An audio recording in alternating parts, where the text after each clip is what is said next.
우리는 강림절을 지내고 있습니다. 강림절은 이스라엘 백성들이 말라기의 그 어두운 암흑 시절에 희망이 전혀 보이지 않는 그때 주님께서는 약속하셨습니다. 메시아를 통해서 다시 한번 하나님이 회복시키는 그때를 주실 것이다. 일어나라, 빛을 발하라. 이제 내 빛이 이르렀고 여호와의 영광이 내 뒤에 임하실 것이다. 그들에게 주신 놀라운 희망의 약속들을 떠올리며 하나님, 이 암흑에서, 이 절망에서 우리를 건져달라고 이제 다시 오실 메시아를 기대하고 고대하면서, 주님, 다른 길이 없어요. 메시아가 오지 않고는 이 문제와 이 절망과 이 사망에서 우리를 건질 수 있는 사람은 없어요 하면서 메시아를 기다리며 고대했던, 메시아여 어서 오시옵소서 고대했던 그 절기가 이 강림절입니다. 그러고 나서 이제 성탄절, 예수님이 탄생하시죠. 온 인류의 참 기쁜 소식이고 희망이 되신 예수님이 이제 성탄하시게 되는 건데, 저와 여러분들에게 있는 강림절은 이미 초림하신 예수님은 이 땅에 오셨고 우리는 다시 오실 예수님을 기다리는, 재림하실 주님을 기다리는 강림절기가 될 겁니다. 무엇보다도 어둠 속에 희망이신 메시아에 대한 기다림, 이 강림절의 의미가 지금 코로나로 온 세계가 어둠 속에 있고 절망 가운데 있고 여러분 어려움 가운데 있습니다. 또 최근에도 코로나가 급증해서 혹시라도 천명이 되지는 않을까라는 생각 때문에 긴장하고 있는 이 상황입니다.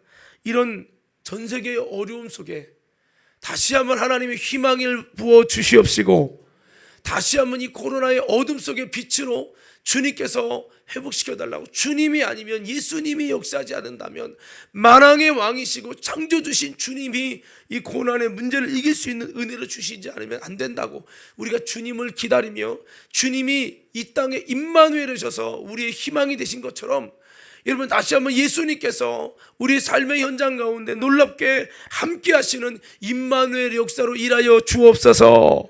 이런 마음을 가지고 우리가 이 강림절기를 주님이 우리 삶의 현장에 함께 하시고 나타나시고 역사하기를 고대하며 그렇게 기도하는 이 강림절기가 되기를 예수님 이름으로 축원합니다. 우리 한번 외쳐봅시다. 주여! 다시 한번요, 크게 주여!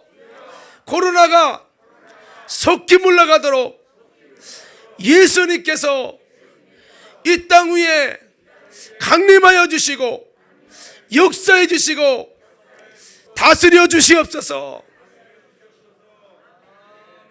다시 재림하실 주님을 기다리는 것도 기다림이지만 우리 삶의 터전에 피고름 냄새나는 이 현장 위에 길이 보이지 않는 곳에 주님이 길이 되어 주시고 빛이 되어 달라고 우리가 기도하며 주님의 강림을, 주님의 임재하심을, 주님의 나타나심을, 주님의 역사하심을 기다리며 기도하는 이 절기가, 희망을 바라보는 이 절기가 되어지기를 간절히 소원합니다. 그렇습니다. 오늘 본문의 말씀은 이 희망이신 예수님이 우리와 분리된다면 가지에게는 아무 희망이 없고 아무 열매가 없이 버려지고 불로 태워지고 만다는 것을 우리에게 가르쳐주는 메시지입니다.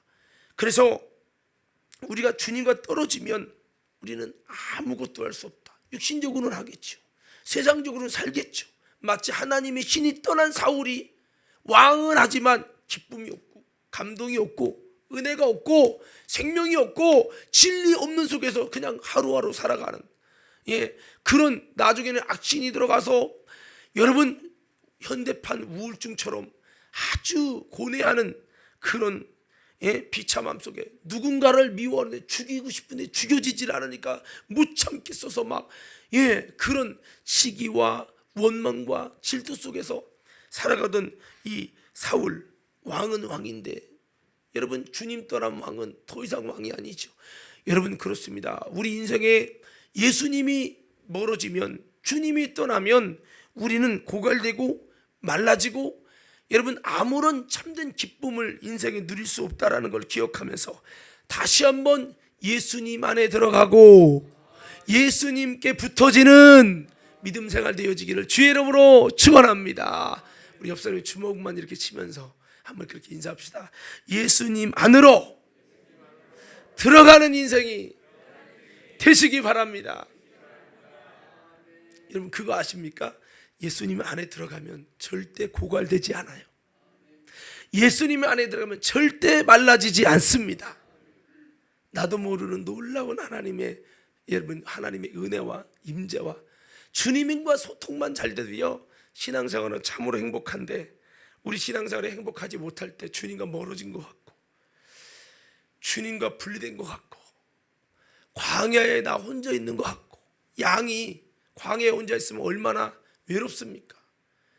주님께 기도해도 주님이 나와 소통되지 않는 것 같은 이 마음 가질 때 내 문제를 만나도 이 문제 때문에 같이 주님과 고민하면서 같이 주님으로 말미암아 풀어가고 싶은데 풀어주실 하나님이 없는 것처럼 느껴질 때 그때가 제일 우리 마음의 절망이에요.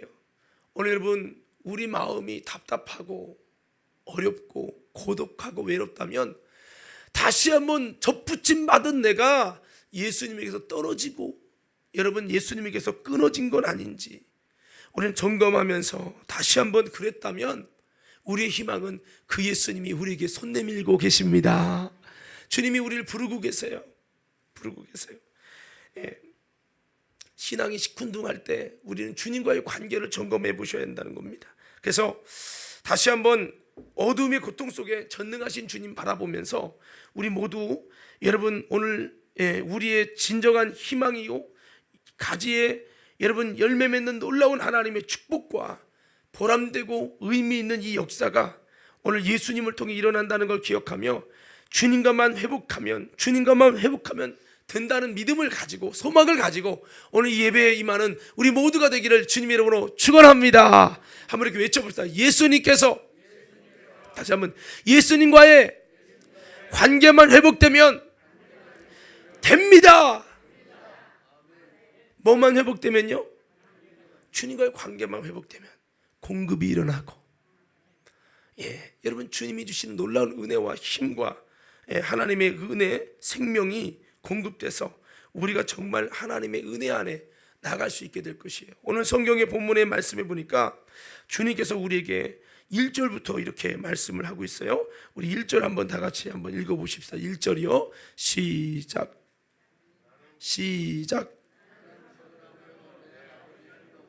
자 여기 보니까 예수님이 1인칭 시점으로 나는 어떤 뭐라고요? 참포도나무를 했어요. 이 참포도나무 이제 먼저 포도나무라는 거는 열매를 내는 열매과에 해당하는 나무라는 거예요. 나무도 멋있는 소나무가 무슨 열매를 생산하는 과는 아니잖아요. 그래서 포도나무는 열매를 생산하는 열매과에 해당해요. 열매가 없으면 의미가 없는 거예요. 이 포도나무는 열매를 맺게 하는 그 놀라운 사명을 가진 나무인데 여기 보니까 참포도나무 했어요. 성경에 보면 내가 참포도나무를 심었는데 들포도 열매가 맺혔다는 거예요. 이스라엘에는 포도나무가 참 많았는데 그 포도나무 종자가 다 다르다는 거예요. 제가 일부 예배 때 이런 얘기를 했었어요. 김분남 권사님 대신방을 이렇게 늦게 가가지고 예배를 드렸는데 이 겨울에 옥수수를 주신 거예요. 옥수수를 이렇게 바로 떼가지고 얼렸다가 이렇게 하면 또 된다며요. 그래서 옥수수 줘서 옥수수를 먹는데 왜 이렇게 맛있는지 옥수수 맛이 그냥 아주 그냥 강원도 찰 옥수수가 아니에요. 근데 맛이 예전에 이영금 장로님 준 거랑 비슷하더라고. 그래서 어떻게 맛이 참 이영금 장로님 표 옥수수라고 내가 그랬어요. 그랬더니 그게요 실제는 김분남 권사님에서 씨를 받아다가 심은 거래. 거의 둘이 친하거든. 그래가지고 그 특징이 뭐냐면 달고나를 하나도 안 넣고 그대로 그냥 쪄도 맛있는 그런 옥수수인데 여러분 조금 궁금하면 다음에 김분남 권사님 하나만 달라고 하세요. 자, 제가 이 얘기 왜 하냐면 옥수수가 강원도 옥수수가 다 있는데 먹어보니까 이 종자가 너무 맛있어서 그 종자를 받아다가 심었다는 거죠. 옥수수도 그 종자에 따라 맛이 틀리고 야들야들한 게 틀리구나. 그래서 제가 이게 종류가 틀리구나라는 걸 했는데, 그 이스라엘에도 이 종자가 들포도는 그냥 들에서 그냥 막 열리는 상품 가치성이 떨어지는 열매, 짝퉁 같은 거고, 우리 하나님이 이스라엘에게 참 포도나무를 심었는데 맺기는 들포도가 열맺다는 거예요. 들포도가 맺혔다는 거예요. 그래서 주님이 어찌하여 들포도가 맺혔냐고, 왜 참포도이신 주님에게 붙어서 주님의 특성, 주님의 열매가 맺혀졌는데 주님의 열매가 아니라 다른 종자의 열매가, 그래서 다른 들포도는 바로 사탄의 열매를 말하는 거고 마귀의 열매, 마귀의 형상을 말하는 거죠. 종자를 하나님이 심은 대로 그 참포도 열매가 아니라 들포도 열매가 맺혔냐고 막 이스라엘 향하여 막 애통하는 하나님의 마음을 볼 수 있어요. 오늘 성경에도 이렇게 말씀합니다. 나는 참포도나무요, 우리요 참이신 예수님, 길이요 진리요 생명이신 우리 참이신 여러분 예수님께 붙어서 우리 모두 참 포도나무 열매를 맺는 우리 모두가 되기를 주의 이름으로 축원합니다. 그래서 이 참 포도나무를 했어요. 근데 포도나무는 열매를 맺게 하는 거예요. 그리고 내 아버지는 그 농부라. 아버지 하나님이죠. 하나님이 누구냐? 농부라는 거예요. 아니 농부는 농사져서 이 포도나무 열매는 열매를 맺게 하는 거예요. 농부가 열매를 많이 맺게 하는데 보세요. 그럼 우리는 뭐냐? 우리는 4절, 여러분 5절에 보니까 4절에 보니까 내 안에 거라 나도 너희 안에 거리라 가지가 포도나무. 5절에 보면 나는 포도나무에 너희는 가지니 그랬어요. 우리는 가지라는 거예요. 가지. 따라서 나는, 그게 합시다. 나는 가지다. 뭐라고요? 가지요. 가지. 근데 여러분 이 참포도나무에 접붙임을 받은 가지라는 거예요. 어디에 접붙이냐에 따라 그 특성이 나오고 그 열매가 나오는데, 우리는 참포도나무이신 예수님에게 붙어서 주님의 생명의 열매가 맺혀질 이 가지라는 거예요. 여러분 열매는 나무에서 나요? 가지에서 나요? 가지. 맞습니까? 열매는 가지에서 나요. 그럼 이 나무이신 예수님은 우리가 열매를 맺게 하는 공급처, 그런 거고, 진짜 열매는 가지에서 나요. 농부는 그러면 여러분 뭐에 희망을 둬요? 가지에서 열매를 맺는 이것에 희망을 두는 거죠. 그래서 이렇게 농부신 하나님 아버지는 이 참포도나무신 예수님을 통하여서 그 예수님에게 접붙임 받은 가지인 우리가 아름다운 열매를 맺고, 아름다운 열매를 맺어서 정말로 이 아름다운 열매로 기쁨을 삼으려고 하는 농부라는 거예요. 오늘 여러분 농부신 주님이 열심히 가지를, 근데 가지가 제대로 접붙이지 않으면 떨어지면 그럼 그 가지는 버려지는 거예요. 나머지 잘 되는 가지를 붙들고 나가는 거잖아요. 우리는 버려지는 가지가 되지 않도록 오늘 저와 여러분 가지의 사명이 뭐냐? 열매를 맺는 것임을 기억하며 우리 모두가 아름다운 열매, 예수님에게 붙어서 들포도 열매 말고 참포도 열매, 예수님의 특성이 나타날 수 있는 아름다운 열매 맺는 가지가 돼서 하나님께 영광을 돌리고 농부이신 주님을 정말 기쁘게 해드릴 수 있는 그런 열매 맺는 가지가 되기를 주의 이름으로 축원합니다. 자, 우리 한번 제가 가지의 사명은 한번 여러분들이 열매를 맺는 것이다 외쳐보세요. 자, 귀에 한번 눈을 뜨고 하면 좋겠어요. 눈 감고 하지 말고. 자, 가지의 사명은, 자 다시 한번, 자 가지의 사명은, 자 이번에는 제가 답은 똑같아요. 답은 똑같이 대답하면 돼요. 신앙생활의 목적은 뭐라고요? 교회 다니는 것만도 감사하지. 아니에요. 여러분 가지의 사명은 열매 맺지 못하는 가지는 어떻게 하느냐? 자, 우리 2절 한번 보겠습니다. 2절. 자, 열매 맺지 못하는 가지는 가지가 있어줘서 고마워, 붙어 있는 것만도 감사해. 아니에요. 성경 그렇게 말해주고 있지 않아요? 2절 함께 있습니다. 시작. 물은 내게 있어 열매를 맺지 아니하는 가지는 아버지가 그것을 제거해 버리시고, 무릇 열매를 맺는 가지는 더 열매를 맺게 하려 하여 이를 깨끗게 하시느니라. 자 보세요. 열매 맺지 않는 가지는 붙어 있었다고 다 가지가 아니라, 열매 맺지 못하는 가지는 어떻게 한다고요? 제거해 버린다는 것은 마지막 끝은 불사람이 된다, 심판에 들어간다는 거예요. 나는 예수님 나무에 붙었어요, 교회 다니고 예수님 믿어요, 붙었으니까 됐잖아요. 열매는 못 맺지만 아닙니다, 아닙니다. 가지의 사명은 열매고 열매 맺지 못하는 가지는 농부에게 아무 여러분 의미가 없는 거예요. 사랑하는 믿음의 성도 여러분, 열매 맺는 가지가 되길 바랍니다. 그래서 여러분, 우리는 열매를 목적으로 하고 있는 정말 그런 가지와 같은 존재가 우리라는 거죠. 주님이 주시는 공급, 나무에서 주시는 영양분, 나무 예수 그리스도에게서 주시는 놀라운 은혜와 성령과 하나님의 놀라운 생명을 공급받아서 주님이 원하시는 아름다운 참포도나무의 그 열매를, 그 예수님의 열매를 맺는 것이 우리의 여러분 모습이 되어야 한다는 거죠. 그래서 여러분, 우리는 반드시 열매를 맺어야 돼요. 어떤 열매를 맺어야 될까요? 여러분, 열매가 다 다른데요, 무엇보다 성경에 보니까 열매 맺지 않은 나무마다 찢어 불에 던진다. 그러므로 너희가 회개에 합당한 열매를 맺고, 속으로 너희가 아브라함의 자손이 말하지 마라. 속으로 구원받았다고 말하지 마라. 회개에 합당한 열매를 맺으라고 했어요. 한번 외쳐봅시다. 회개에 합당한 열매.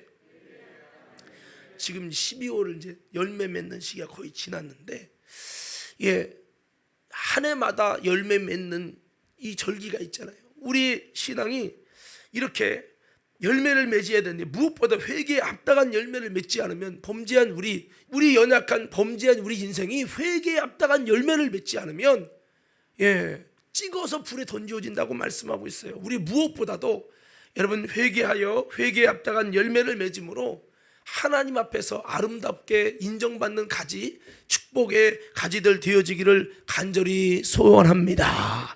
가지의 사명을 다해야 되는데, 무엇보다 회개해서 회개에 합당한 열매라는 것은 내 모든 하나님의 뜻에서 벗어난 이 죄를 회개하고 돌이키고 그 말씀대로 살기 위하여 죄와 이혼하고 그 뜻대로 살려고 내가 거룩한 몸부림을 치는 겁니다. 우리가 아름다운 열매를 맺는데 무엇가 좋은 열매냐?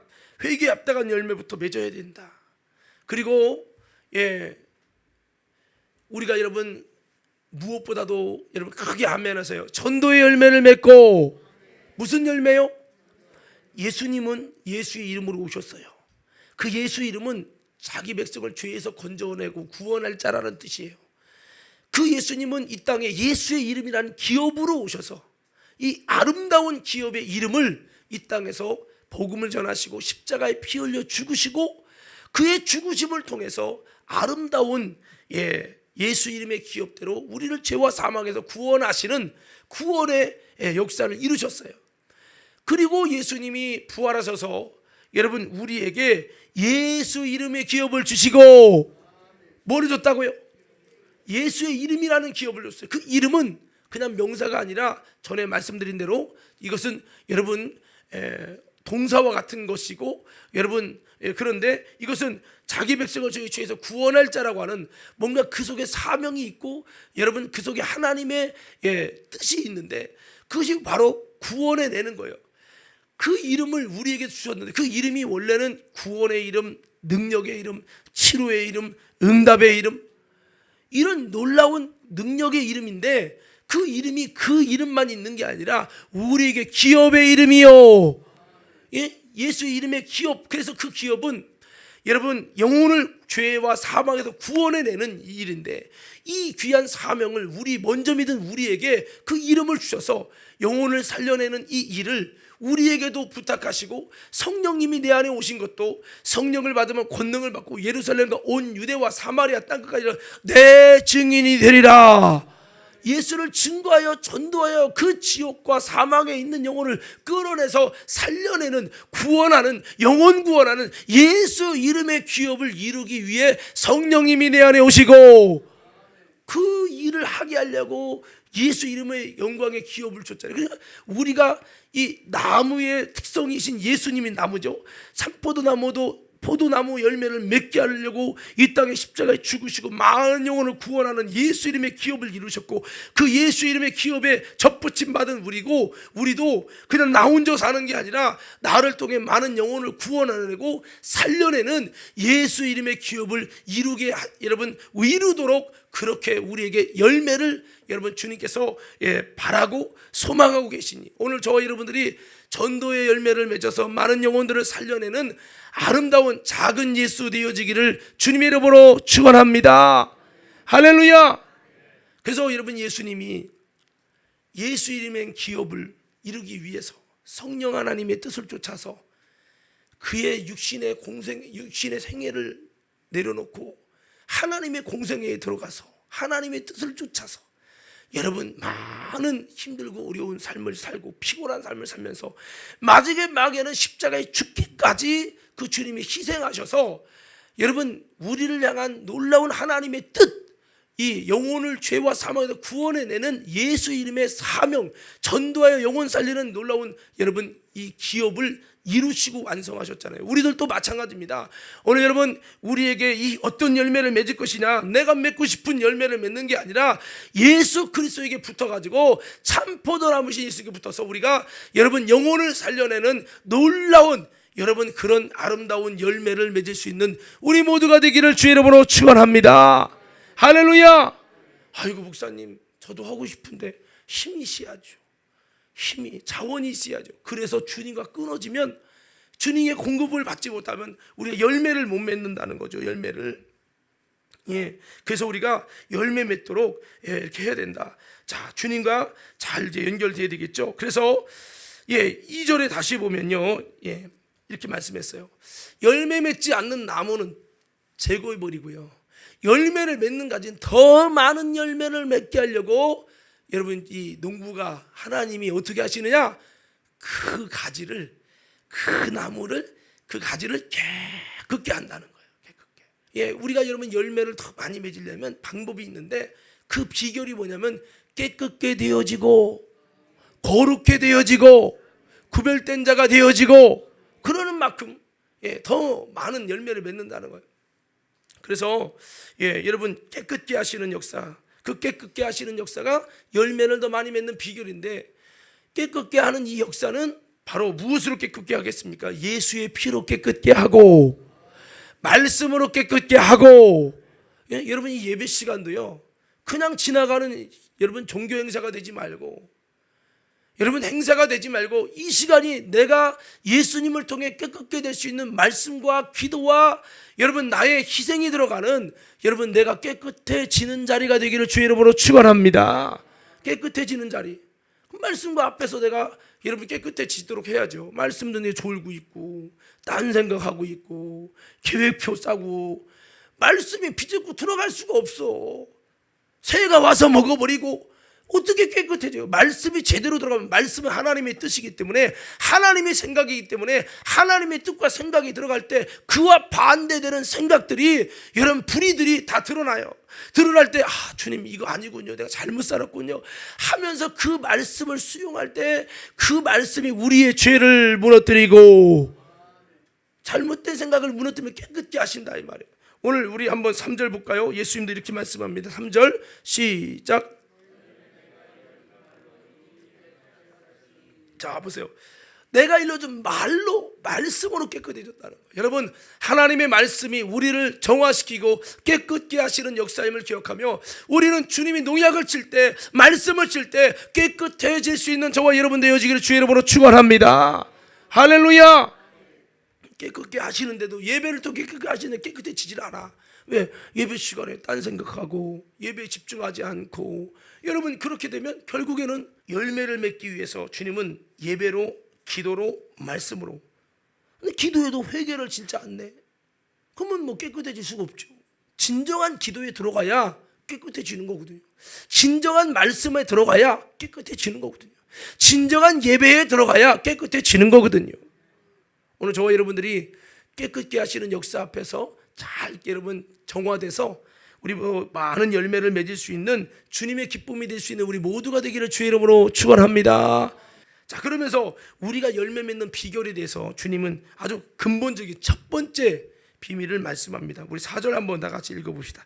4절입니다. 시작.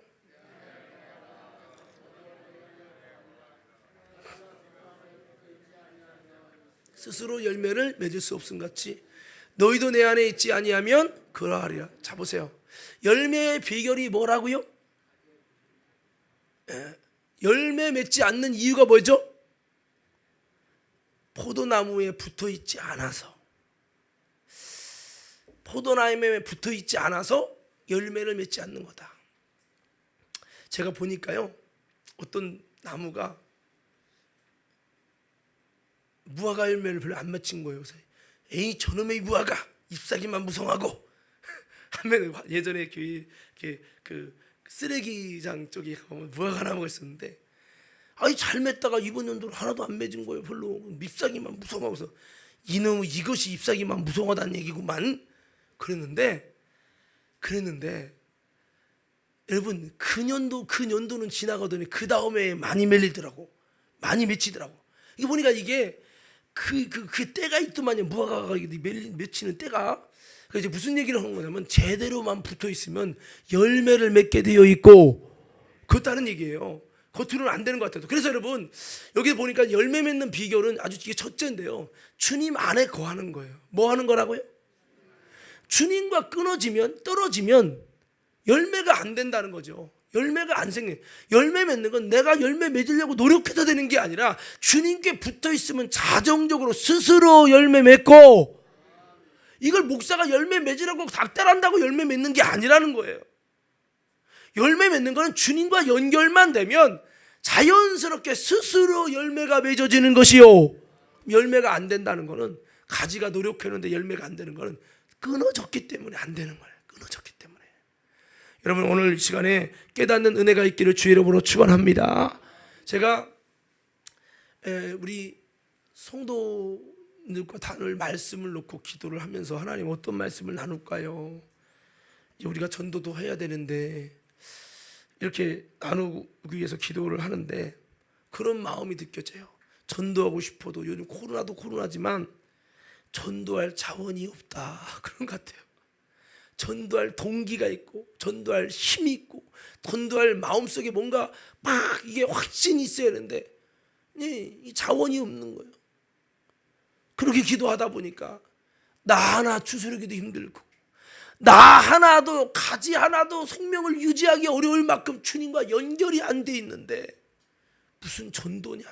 나 하나도 예수님과 연결돼서 생명력 속에 시들지 않는 은혜가 있어야 하는데 나 하나도 고갈돼서 영양분이 공급되지 않아서 수분이 공급되지 않아서 나 하나도 어떻게 해볼 수가 없어서 사느냐 죽느냐 지금 왔다 갔다 기로에 있는데 무슨 전도냐. 나도 예수 안에 행복하지 않은데 무슨 전도냐라는 생각이 기도하면서 들어졌어요. 그러면서 저도 기도합니다. 하나님, 저는 어떤가요? 가만히 기도하다 보니까 저도 주님과 많이 멀어진 부분들을 느끼면서 하나님 회복하기 원합니다. 주님과 온전한 관계가 되기 원합니다. 여러분 이거 아십니까?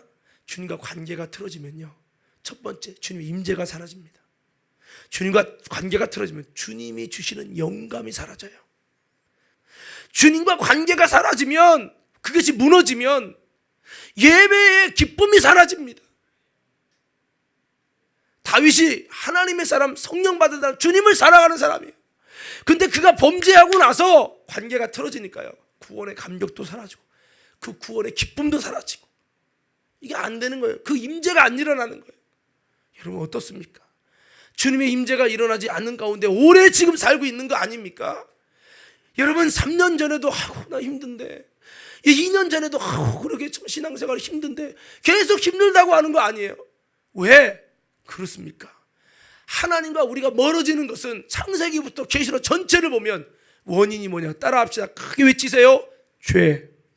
다시 크게 외쳐요. 죄. 뭐라고요? 뭐라고요? 주님과 멀어지게 하는 이것이 죄예요. 이 죄가 하나님과 분리시키는. 그때부터 인생은 고통이요. 고통이 나 혼자 고통이요. 하나님이 책임져 줄 수 없는 고통 속에 있는 거예요. 여러분 다시 한번 우리가 행복한 신앙생활을 원한다면 주님과의 관계를 회복하고 주님과의 소통이 일어나는 신앙생활, 주님을 느끼고 주님의 마음을 만나고 주님이 내게 어떻게 코치하고 이끄시는지가 나타날 수 있는 신앙생활, 최소한 이런 신앙생활을 할 수 있기를 주의 이름으로 축원합니다. 연결이 안 됐기 때문에 공급이 안 되는 거예요. 공급이. 그래서 저도 이 부분을 놓고 좀 기도 좀 많이 해야 되겠다라는 생각을 갖게 됐는데, 오늘 사랑하는 성도 여러분, 우리가 다시 한번 전도할 마음도 또 사명감다고 열매 맺는 가지가 되기 위해서 무엇보다 먼저 점검할 거는 주님과 내가 분리된 건 아닌가, 떨어진 건 아닌가, 그래서 내 신앙이 고갈되고 있는 건 아닌가. 부흥회를 해도 그때뿐이고, 왜 밑빠진 독이거든요. 분리가 돼 있거든요. 부흥회를 해도 진심으로 여러분 관계 회복이 안 되는 거예요. 왜? 주님과 내가 멀어지는 본질적인 죄를 알고 있어요. 이거를 돌아서지 않아요. 그러니까 부흥회도 그때는 은혜가 있는 것 같은데, 말씀 들을 때 그때 순간은 좋은 것 같은데, 막상 동석기도 들어가면 냉랭하고, 그 다음에 내가 신앙생활 하면 똑같은 것 같은 거예요. 꼭 목말라서 물을 먹었는데 더 갈증 나네. 이게 일어나는 거죠. 왜? 근본적으로 주님과의 관계 회복이 안 되니까. 한번 이렇게 외쳐봅시다. 주여. 다시 한번 주여. 근본적으로 주님과의 관계가 회복되게 하옵소서. 신기한 건요, 주님과 관계만 조금만 회복돼도 하나님이 기뻐하시는 사인이 나타나요. 그 사인의 첫 번째는 내 마음의 영혼이 뭉클하면서 눈물이 나기 시작하는 거예요. 그게 뭐냐? 뭔가 하나님과 이런 관계가 좀 회복되고 있는 거예요. 그 중심 안 갖고 잊어버리면 또 안 돼요. 제가 사실 이 기도를 지난주 하게 되면서 이거 놓고 막 뭔가 기도를 좀 해야겠다. 주님과 나의 관계가 예전 같지 않은 것 같다. 이런 마음을 가지고 나부터 이 문제를 좀 해결하자. 그런 간절한 마음을 갖고 있었어요. 금요 집회 시간이 됐는데 어쩔 수 없는 과정 속에 드러머가 없어서 내가 해야 되는 상황까지 오는데 두 가지 고민하는 거예요. 하든지 말든지 나는 주님께만 집중할 것이냐, 그래도 이걸 하면서 할 거냐. 그러다가 결국은 제가 하게 되는 상황이 돼서, 하나님 어떡하죠? 내가 정말 주님께 기도해야 되는데, 그래야 또 설교를 또 주님이 주신 마음으로 할 수 있는데, 내가 연주만이 아니라 물론 하나님의 예배하는 거 찬양하는 거지만, 하나님 내가 드럼 치면서도 옛날에 울어가며 찬양하고 드럼 치면서 주님 만나고 그랬는데, 하나님 지금은 드러머가 아닙니다. 그렇지만 하나님 내 마음속에 이런 갈급함이 있습니다. 주님과 관계가 회복되기 원하는 진실한 애절한 마음이 있습니다. 하나님 내 안에 역사해달라고, 이런 마음을 가지고 이 반주를 하는데, 그 마음이 있다 보니까 기도하든 찬양하든 나도 모르게 하면서도 찬양이 나오고 나도 모르게 기도가 나오는 거예요. 물론 전체 찬양과 기도 속에 한 30-40%밖에 못했지만 내 속에 애절한 이 마음이, 연주팀도 그래요. 내 속에 이 예배에 대한 애절함이 있어서 반주하면서도 내 속에도 하나님, 나는 통속기도 남들 은혜 받을 때 나는 반주할 수밖에 없는데 하나님 어떡하죠?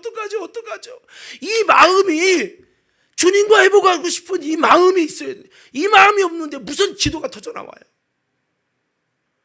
여러분 예배 드려도 마당만 밟고 가는 거예요. 오늘 여러분 좀 기억하십시오. 여러분 주님은요, 본질적인 게 해결되지 않으면 주님이 안 나타납니다. 본질적인 주님과의 관계가 해결되지 않으면 주님이 다시 여러분 지금 잠깐 눈물 나고 지금 잠깐 회복되는 것 같지만 또다시 여러분 고갈되고 또다시 말라지고 아무 열매도 없고 마음은 냉랭하고 나 혼자 있는 것 같고, 이게 일어나는 거예요. 근데 주님과 회복되잖아요. 뭐가 일어나요? 기도해도 소통이 일어나. 주님과의 소통이 일어나요. 기도가 멍 때리고 방향성을 잡지 못한 채 그냥 늘어놓는 기도가 아니라 주님과의 소통이 일어난단 말이에요. 오늘 회복되어지는 우리 모두가 되기를 주의 이름으로 축원합니다. 할렐루야. 한번 따라합시다. 주님과 관계가 회복되면 공급이 일어난다. 뭐가 일어난다고요? 공급이 일어납니다. 신기하게 성경을 보든 여러분 예배를 통해서든 주님의 임재가 일어나고 주님의 공급이 일어나고 어딘지 모르게 여러분 속에서부터 힘이 솟아오는 거예요. 오늘 여러분 하나님과의 관계를 회복함을 통해 이런 놀라운 하나님의 은혜가 있게 되기를 주의 이름으로 축원합니다. 그러면 여러분 다시 한번 4절 띄워주세요.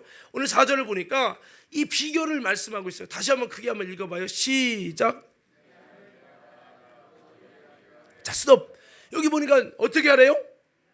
다시 크게 외쳐보세요. 어떻게 하라고요? 내 안에 거하라는 거예요. 우리가 여러분 주님과 끊어진 이유가 뭐냐면 주님 안에 거하는 게 아니라 세상 안에 거하고 자꾸 죄 안에 거하고 주님 안에 거하는 걸 기뻐하지 않아요.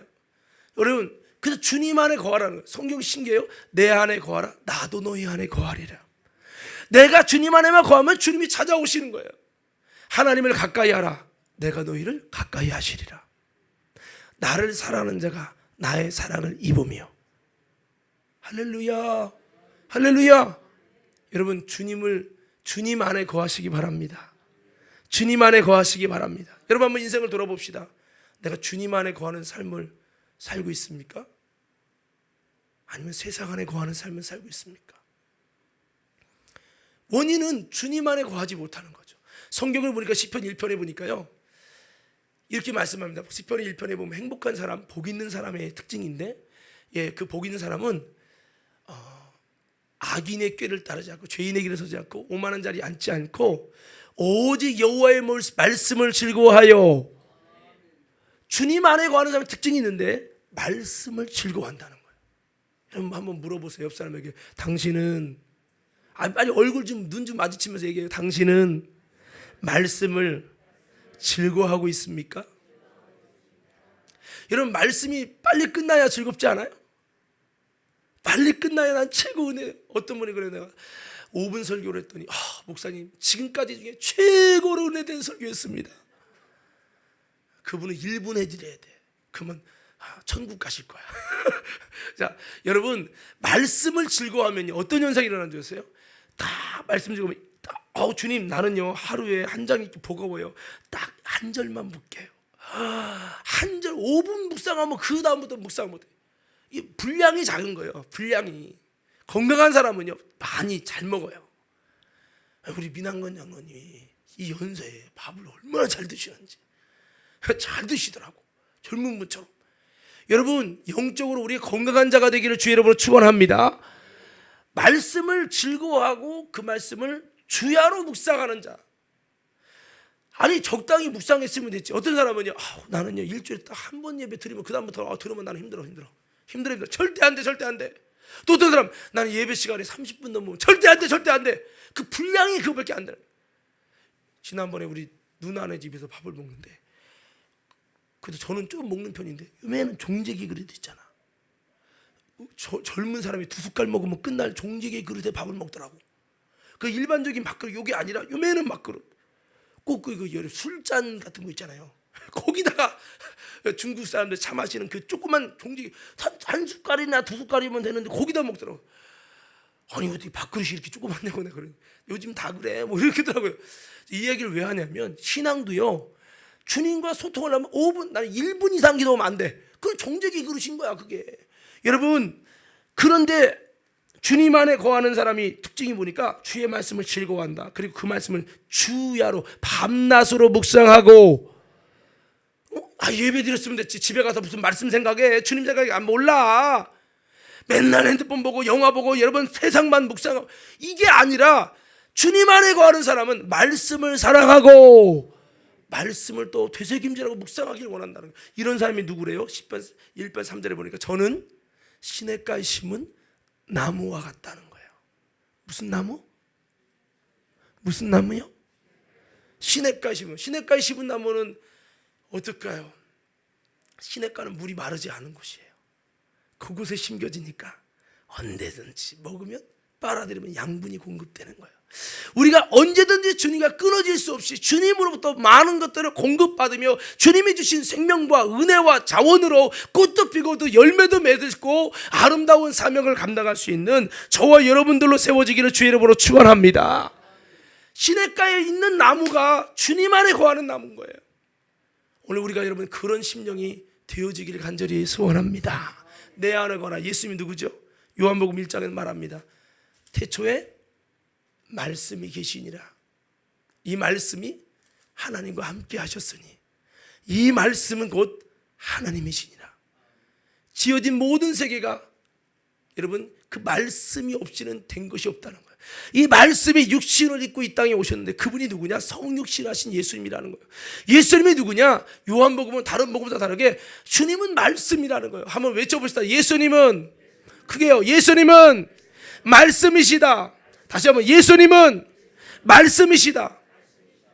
여러분, 말씀을 사랑하고 말씀 안에 거하는 것이 주님 안에 거하는 비결인 줄로 믿습니다. 그래서 여러분, 먼저 우리가 이렇게 주님 안에 거하는 거, 주님 안으로 들어가는 거, 말씀이신 주님 안으로 들어가는 거죠. 그러면 주님이 우리 안에 거해 준다는 거예요. 내 안에 거하라, 나도 너희 안에 거하리라. 우리는 이렇게 말해요. 주님 안에 거하고 싶은데 안 돼요. 주님이 좀 와주세요. 내 문 좀 열고 들어와 주세요. 근데 주님은 그게 안 돼요. 문을 두드릴 뿐이에요. 너희가 내 안에 거해야 나도 너희 안에 거할 수 있다고 말씀하고 있어요.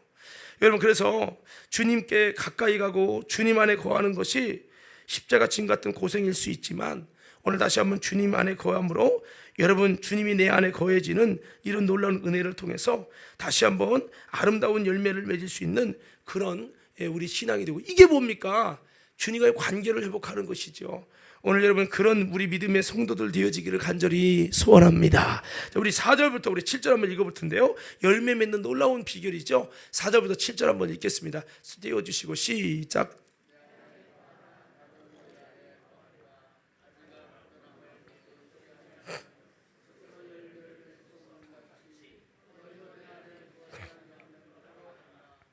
나는 포도나무여 너희는 가지니 저가 내 안에 내가 저 안에 있습니다. 사람이 열매를 많이 맺나니 나를 떠나서는 너희가 아무것도 할 수 없습니다. 사람이 내 안에 거하지 아니하면 가지처럼 밖에 버려져 마르나니 사람들이 그것을 모아다가 불에 던져 사르느니라. 7절이요. 너희가 내 안에 거하고 내 말이 너희 안에 거하면 무엇이든지 원하는 대로 구하라. 그리하면 이루리라. 자, 보세요. 이 지금 4절부터 7절까지 읽었는데, 여기 말씀에서 여러분, 우리가 열매 맺는 비결이 무엇일까요? 주님 안에 거하는 거. 좀 더 깊이 있는 여러분 답을 찾아간다면 그것은 주님과의 연합입니다. 여기 보면 저가 내 안에 내가 저 안에 있으면 내가 저 안에 저가 내 안에 있으면, 이거 연합이 하나예요. 내 안에 네가 있고 네 안에 내가 있다, 이거죠. 연합된 거예요. 이러면요, 사람은 과실을 많이 맺나니 이랬습니다. 그러니까 여러분, 우리 신앙생활의 비결은요, 주님과 내가 연합을 이루는 거예요. 이 예배가 뭐예요? 주님과 하나 되는 것이요, 연합하는 거예요. 연합. 여러분, 연합 잘하고 있습니까? 예배는 드리고 보는 게 아니에요.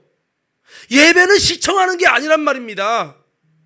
이 목사님이 얼마나 설교 잘하나 시청하는 게 아니라, 예배는요, 주님과 연합되는 거예요. 연합이 집에서 잘 안 되기 때문에 우리는 이 교회에 와서 연합하는 거예요. 좀 물어봅시다. 사람이요, 보면 금방 친해진 사람이 있고 안 친해진 사람이 있어요. 보면은 사람이 금방 친해진 사람이 그 이유가 뭘까요? 생각이 비슷하면 금방 친해집니다. 마음이 잘 맞으면 금방 친해져요. 근데요, 똑같이 있는데도 성취자 색깔이 틀려, 이념이 달라, 생각이 달라, 교회를 바라보는 생각이 달라, 목회자를 바라보는 생각이 달라, 신앙을 바라보는 생각이 달라. 여러분, 계속 싸워, 계속 부딪혀요. 유괴 사람, 영계 사람 계속 부딪히듯이 계속 부딪혀요. 교회를 수십 년 다녀도 친해지기 어려운 사람이 있어요. 성향이 안 맞아, 성격이 안 맞아, 생각이 안 맞아. 어려워요, 어려워. 전혀 정반대의 얘기를 하기 때문에 맞추려고 노력하는데도 안 돼. 부부끼리도요, 비슷한 사람이면요 잘 맞을 수 있죠. 성향이 전혀 달라, 생각이 너무 달라, 그럼 맨날 싸워. 역시 당신과 나는 안 돼. 물론 그렇게 하면서 또 가까워지지만 그렇게 되는 거예요. 여러분, 생각해 봅시다. 주님은 영이신 하나님인데 내 생각은 주님과 너무 다른 거야. 주님의 말씀을 듣고 보니까 주님 말씀과 나는 도저히 함께 할 수 없어. 어떻게 그렇게 해요, 하나님? 나는 못해요, 못해. 내가 주님과 생각을 달리한다면 주님과 연합할 수 없지요. 그럼 물어봅시다. 주님이 내게 맞춰야 돼, 내가 주님께 맞춰야 돼요? 다시 한번 물어볼게요. 주님이 내게 맞춰야 돼, 내가 주님께 맞춰야 돼요? 주님, 내 마음대로 신앙생활 할 때가 주님 적당히 좀 맞춰주셔.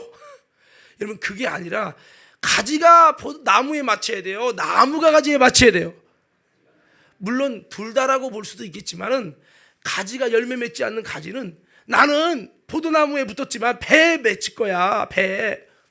예, 이게 여러분 그게 그렇게 되는 게 아니라는 거죠. 그래서 물론 접붙여서 나만의 특성을 가지고 예수님화된 나만의 특성을 가지고 나에게 주신 은사와 달란트대로 예수님의 아름다운 바울은 바울대로 베드로는 베드로대로 열매를 맺는 부분은 있지만 여러분 모두 그들 속에 찾아보면 스데반이든 베드로든 바울이든 동일하게 예수의 열매가 그들이 났다는 겁니다. 그래서 우리는 주님과 연합하고 싶은데 내 생각이 다르고 이념이 다르고 사상이 다르고 성향이 다르면 연합되기가 어려운 거예요. 보세요. 말씀이라는 주님의 뜻이라는 빛이 왔어요. 너 내 뜻은 이거야. 근데 주님, 나는 도저히 이런 말씀을 이해할 수 없고 납득할 수 없어요. 아니 어떻게 성경 말씀을 이렇게 말하는 게 뭐 나는 도저히 이해하고 싶지도 않고 나는 안 할 거예요. 이렇게 자기가 강하면 주님 말씀에 와도 말씀이 튕겨가는 거예요. 저건 튕겨요. 근데 회개는요, 주님 말씀 듣고 보니까 듣고 보니까 그러네요. 듣고 보니까 내가 잘못했네요. 주님 많이 속상하셨겠네. 전 몰랐어요. 듣고 보니까 주님 너무 서운하시게 됐네요. 주님 죄송해요. 제가 돌이킬게요. 내가 주님 뜻에 순종할게요. 이게 뭐예요? 주님의 말씀을 수용하는 거예요.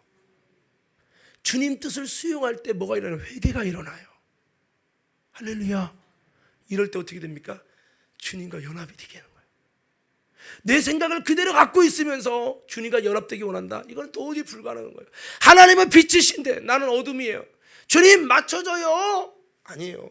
성경에 뭐라고 합니까? 아까 본문에 읽지 않았는데 요한일서 한번 1장 띄워주실래요?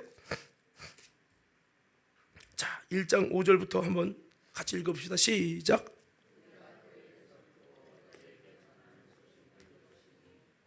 하나님은 빛이시라. 그에게는 어둠이 조금도 없으신다는 것이니라. 만일 우리가 하나님과 사귐이 있다 하고 어둠에 행하면 거짓말을 하고 진리를 행치 아니함 이거니와 그가 빛 가운데 계신 것 같이 우리도 빛 가운데 행하면 우리가 서로 사귐이 있고 그 아들 예수의 피가 우리를 모든 죄에서 깨끗하게 하실 것이요. 보세요. 여기 보면 우리가 빛 가운데 행하고 우리는 어둠이지만 빛 가운데 행하고 빛을 수용하고 빛과 연합하려고 몸부림을 치고 나갈 때 사귐이 시작되고 예수의 피가 연약하여 내 힘으로 알 수 없는 것을 죄를 깨끗하게 해주시는 은혜가 있는 거지. 여러분 내가 빛 가운데 행하지 않고 여러분 빛이신 주님과 사귀려고 내가 나가는 게 아니라 그냥 여전히 나는 어둠이니까 이게 그냥 그렇게 나가보면은 주님과 연합이 안 되면 열매도 없고 공급도 없고 나는 혼자 버려지는 나 혼자가 되는 거죠. 그래서 오늘 성경은 내 안에 거하라. 내가 너희 안에 거하겠다가 아니라 내 안에 거하라. 그러면 나도 너희 안에 거할게. 이렇게 말씀을 하고 있습니다. 그리고 저가 내 안에 내가 저 안에 있는 이렇게 주님과 연합만 되면 과실을 많이 맺는다는 거예요. 우리가 열매를 잘 못 맺는 이유가 뭐냐? 주님과 온전한 연합을 이루지 못하는 것 때문이라는 겁니다. 오늘 성도 여러분, 그래서 우리가 다시 한번 주님과의 온전한 연합을 위해 이 예배도 주님과의 연합하는 과정이에요. 연합 잘하고 있습니까? 내 생각을 버리고 주님 뜻을 수용하며 연합하려고 합니까? 그냥 졸리면 졸고 잡념들면 하려고 계획서 짜고 그냥 이 시간이 주님과 연합하려고 온 의지가 없어. 그냥 느껴지는 대로 그냥 발 닿는 대로 가는 거예요. 여러분 아닙니다. 여러분 이곳에 왜 오셨어요? 그럼 여러분들이 주님과 연합하려고 했죠. 이곳에 왜 오셨어요? 더 크게 이곳에 왜 오셨냐고요? 성가되려고 오셨습니까? 기타 반주하려고 오셨습니까? 아니에요. 그게 아닙니다, 여러분. 안내하러 왔어요. 안내만 아니면 안 오는 건데 오늘 순서만 안 맡았으면 안 오는 건데 순서 맡아서 어쩔 수 없어요. 그럼 순서 때문에 온 사람이에요. 아니에요. 여러분 온 목적이 주님과 연합하기 원합니다. 내가 찬양을 부르고 안 부르고 아니라 내가 여기 서든 여기 있든 하는 내가 주님과 연합되기 원해요. 주님 안에 들어가기 원해요. 하나님 내가 다시 한번 주님의 말씀 안에 거하게 하옵소서. 할렐루야. 거룩한 목적이 있어야 한다라고 하는 겁니다. 그래서 오늘 말씀은 주님과 온전한 연합이 열매의 비결이고, 이렇게 열매 맺는 가지가 더 잘 맺으려면 온전한 주님과 연합을 위해서 이를 깨끗게 해야 된다는 거예요. 하나님과 반대되는 죄라고 하는 것을 주님의 거룩한 말씀의 농약을 통해서, 하나님의 성령을 통해서 본래를 잡고 여러분 깨끗게 해줘야 그 가지가 열매를 많이 맺게 된다는 겁니다. 우리가 주님을 떠나면 아무것도 못한다는 거예요. 세상에서는 살 수 있지만, 그래서 이게 결국은 이거죠. 주님과의 관계에 따라서 열매도 있고 우리 신앙의 승패가 갈라진다는 겁니다. 요한복음 15장 7절에 시작. 너희가 내 안에 거하고 내 말이 너에 무엇이든 원하는 대로 구하라. 그리하면 이를. 아까 4절에는 내 안에 거하라. 그럼 나도 너희 안에 거한다. 내 안에 거하라 하나만 했어요. 그런데 7절에 와서는 한 가지 덧붙였어요. 내 말이 너희 안에 거하면. 왜? 주님 안에 거한다는 거 너무 피상적으로 생각할까 봐. 주님 안에 거한다는 거는 구체적으로 주님 말씀 안에 거하는 거야. 이거를 알려주시기 위해서 요한복음에서는 이렇게 말씀하고 있는 거예요. 여러분, 우리가 주님 안에 거하는 참된 이런 삶을 통해서 주님과 거하기만 하면 열매만 맺는 게 아니라 너희가 무엇이든지 원하는 대로 구해. 내가 들어줄게. 기도 응답도 이루어내고, 이런 기도 응답도 주님이 주시겠다는 거예요.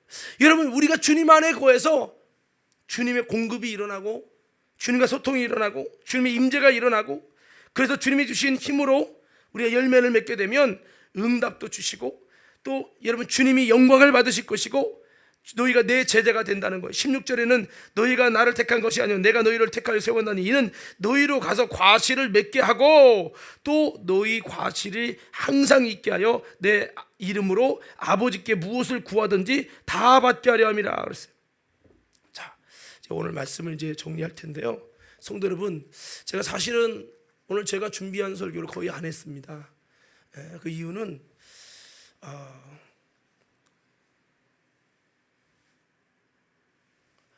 이 말씀이 너무 이렇게 식상한 말씀이 나갈까봐 제가 일부러 준비하지 않고 성령의 감동을 따라 증거하는 말씀으로 일부러 증거하려고 그렇게 기도해 왔고, 오늘 그렇게 말씀했는데, 사실 이 말씀에 오늘 제가 준비했던 이 말씀의 뒤에 내용은 그거예요. 주님과 관계를 한번 돌아보자는 거예요. 성경은 우리와 주님과의 관계 여러 가지를 말하고 있거든요. 그 첫째가 주인과 종과의 관계예요. 하나님은 우리의 주인이시고 나는 주님의 종이라는 거예요. 물어봅시다. 내가 진짜 주님의 종으로 있습니까? 사랑받는 종이 되고 주인 있는 종이 되어야 되는데 주인 없는 종은 아니냐는 거죠. 여러분, 내가 진짜 주님이 명령하면 순종할 수밖에 없는 종인가 한번 돌아보자는 거죠. 주인이 책임질 수 있는 종이냐는 거예요. 주인이 믿고 맡길 수 있는 종이냐는 거죠. 주인이 믿을 수 없는 종에게 맡기지도 않아요. 이사야서 1장 2절 4절에 그렇게 말씀합니다. 하늘이여 들으라, 땅이여 귀를 기울이라. 여호와께서 말씀하시길 내가 자식을 양육하였거늘 그들이 나를 거역하였도다. 소는 그 임자를 알고 나귀는 주인의 구유를 알건만은 이스라엘을 알지 못하고 나의 백성은 깨닫지 못하는도다 하셨도다. 슬프다 범죄한 나라여, 허물진 백성이여, 행악의 종자여, 행위가 부패한 자식이로다. 그들이 여호와를 버리며 이스라엘의 거룩한 자를 만홀히 여겨 멀리하고 물러갔도다. 이스라엘이 물러가요. 주인을 알아보지 않는 거예요. 우리가 주님의 종과 주인과의 관계인데 실제는 종과 주인과 관계가 아니에요. 때로는 뒤바뀌어요. 하나님, 이거 문제 있어, 해결해줘요. 내가 아쉬울 때만 주님 찾아서 그 주님을 부려먹는 거예요. 주님이 나를 사용하는, 주님께 쓰임받는 종이 아니라 내가 필요할 때 주님을 사용하는 주님이 내 종인 거예요. 이런 관계라면 관계가 틀어진 거죠. 또 성경은 뭐라고 합니까? 왕과 신하의 관계래요. 왕은요, 신하를 다스립니다. 주님의 다스림을 받고 있습니까? 세상의 다스림을 받고 있습니까? 내가 정말 다스림 받는 그 주체가 주님, 예수님입니까? 아니면 돈입니까? 세상입니까? 여러분, 환경입니까? 사람입니까? 사람의 말은 교회야 그냥 가지마 하다가도 누가 나도 갈 건데, 그래? 나도 갈까? 환경 따라 사람 따라 금방 움직여. 내가 막 절대 안 한다고 해도 누구가 내가 가까운 사람이 한다고 하면 그래? 그냥 움직여. 아무리 주님이 그 속에서 말씀해도 그 다스림을 받지 않아. 성경의 다스림, 성령의 감동을 통한 다스림이 아무 힘이 없어. 그렇다면 왕과 신하의 관계는 깨져 있는 거죠. 찬양을 합니다. 내가 주인 삼은 모든 것 내려놓고 주님께 나아가. 근데 이게 사실은 안 되는 거예요. 예수 우리 왕이여 이곳에 오소서 좌정하사 다스리소서. 주님이 말합니다. 내가 아무리 다스리려고 말해도 네가 듣지 않잖니. 내가 아무리 감동해도 네가 반응하지 않잖니. 내가 너보고 기도하라고 얼마나 했든 네가 기도했니? 너는 네 생각대로 움직이잖아. 네가 왕 아니냐? 내가 왕의 보좌에 앉지 못하고 옆에서 쭈그러져 있지 않냐? 네가 왕으로 항상 네 결정대로 네가 뜻대로 하잖아. 이렇게 틀어져 있는데 무슨 공급이 일어나냐는 거죠. 예, 성경은 창조주와 피조물 관계는, 창조주 피조물 관계는요, 모든 피조물이 다 창조주의 목소리를 듣고 움직여요. 풍랑아 잠잠하라 움직입니다. 근데 피조물 중에 유일하게 창조주의 명령을 복종하지 않는 자가 있어. 누굴까요? 누구죠? 인간입니다. 어떤 분이 영화관이 열려서 얘기했는데 구석에 붙어있는 귀신, 더러운 귀신의 질병아 나가라 했더니 그 귀신이 그러더래. 버티면서 야, 이 속에 있는 얘도 인정 않고 얘도 불복 안 순종 않는데 내가 왜 나가야 되냐? 귀신이 그러더래. 여러분, 세상 모든 만물 중에 만물의 영장이 인간 아닙니까? 하나님의 형상으로 지음받은 영적 존재.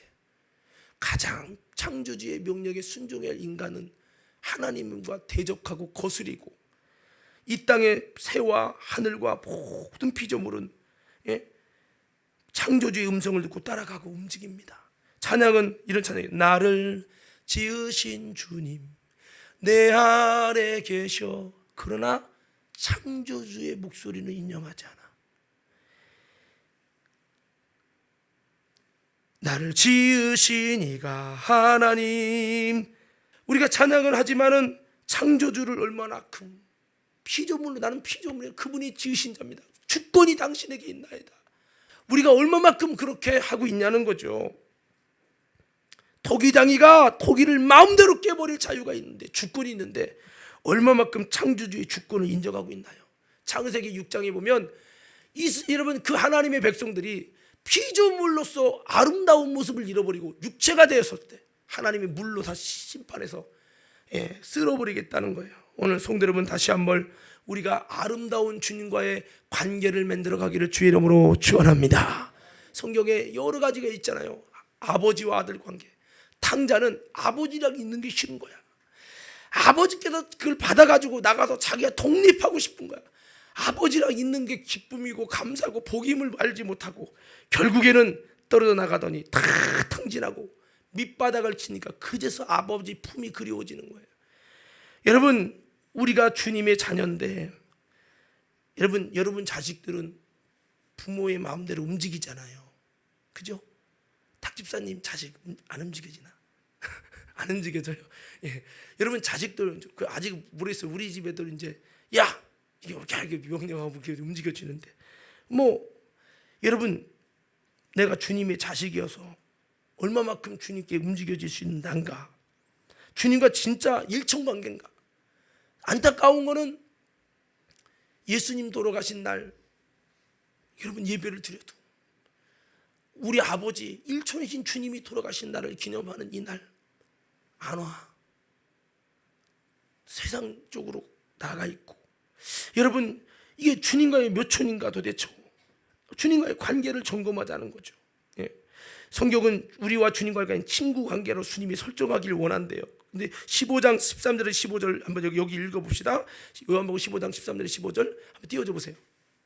여기 보세요. 자, 13절부터 15절 읽습니다. 시작.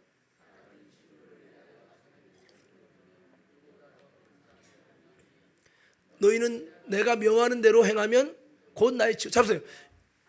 너희는 내가 명하는 대로 행하면 곧 나의 친구라는 거예요.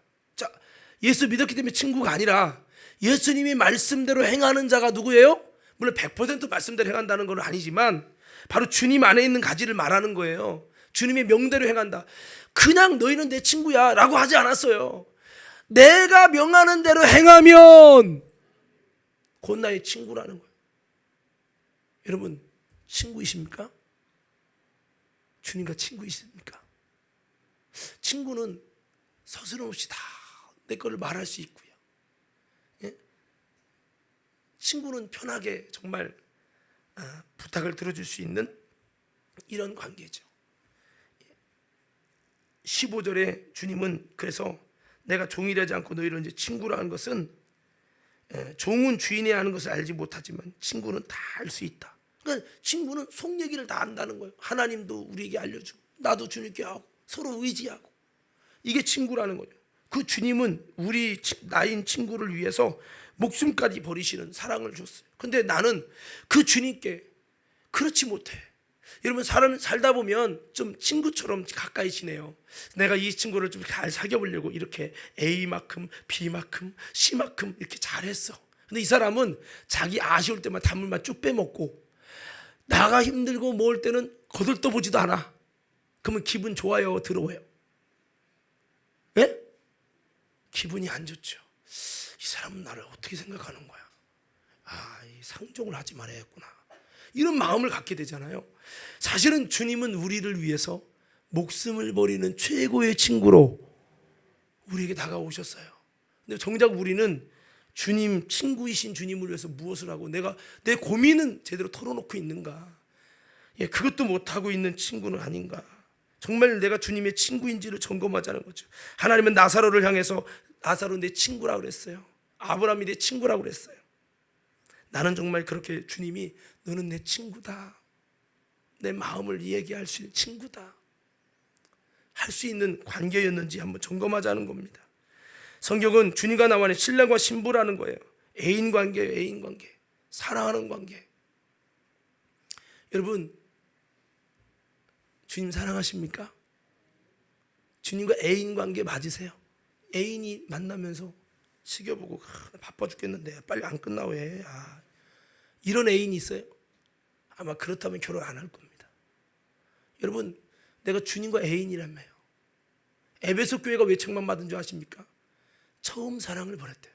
나름대로는 열심히 하는데 사랑이 없대요. 부부가 사랑이 없는 그냥 의무적 관계 참 고달프잖아요.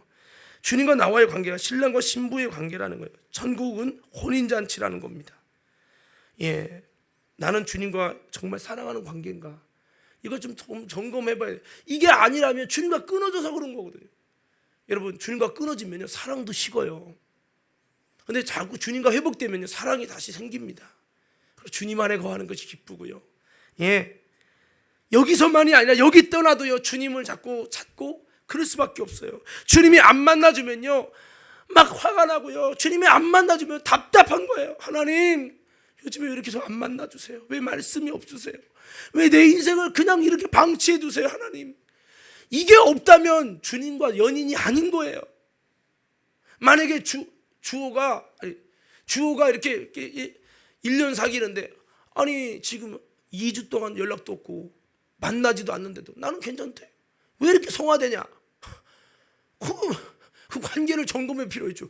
너 나 사랑하는 거 맞아? 이렇게 해봐야 되잖아요. 우리가 사실 그런 거거든요. 여러분 주님을 만나고 있습니까? 주의 음성을 듣고 있습니까?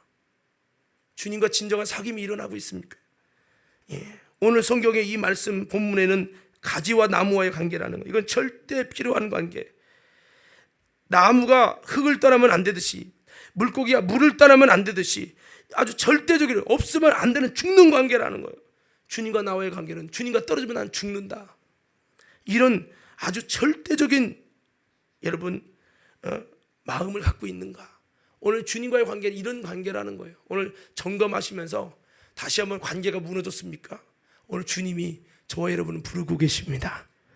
여러분 주님과의 올바른 관계가 되기를 부르고 계세요. 그래 주님과 나온 좋은 관계야.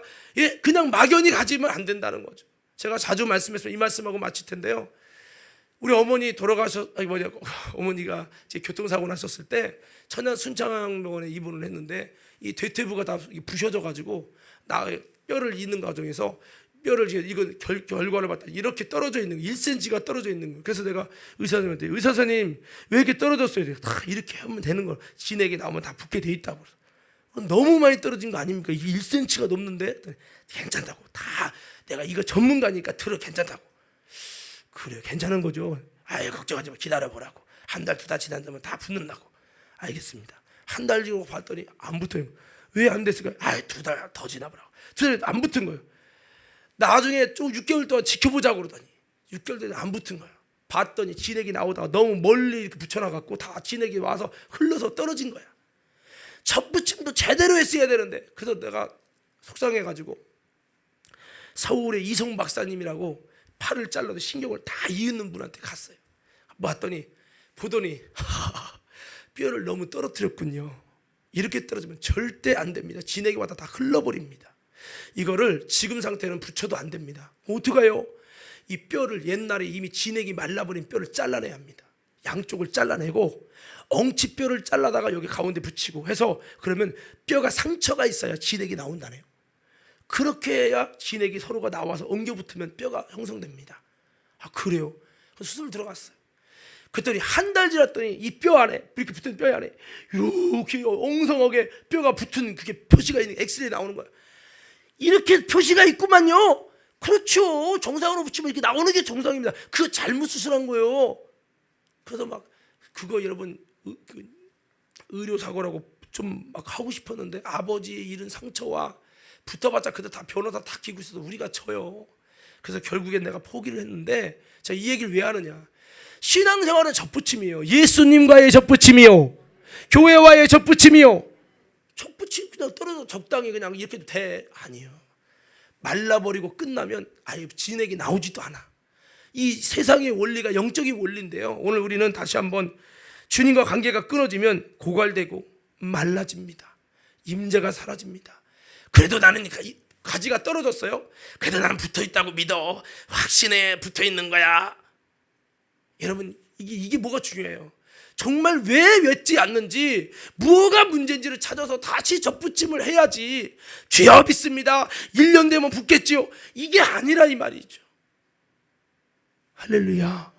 성도 여러분, 다시 한번 우리가 주님과 아름다운 접붙임을 위해 믿음으로 주님 안에 거하기 위해 힘써서, 여러분 다시 한번 주님과 연결됨을 통해서 주님과 소통이 일어나서 여러분 우리가 열매 맺는 가지가 되는 축복이 있기를 주의 이름으로 축원합니다.